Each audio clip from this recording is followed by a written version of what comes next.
Marian Rivera galit na galit nang malaman ang panloloko ni Dingdong Dantes.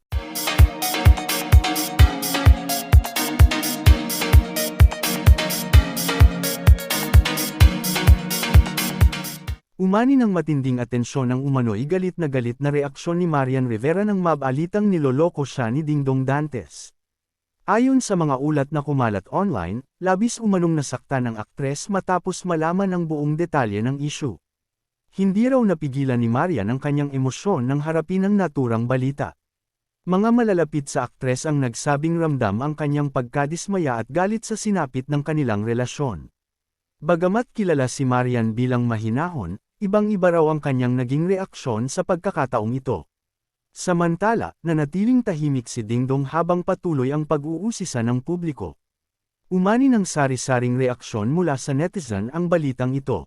May mga taga-suporta ni Marian na nagpahayag ng simpatiya at pagkampi sa aktres. Ang iba naman ay nanawagan ng respeto sa pribadong buhay ng mag-asawa.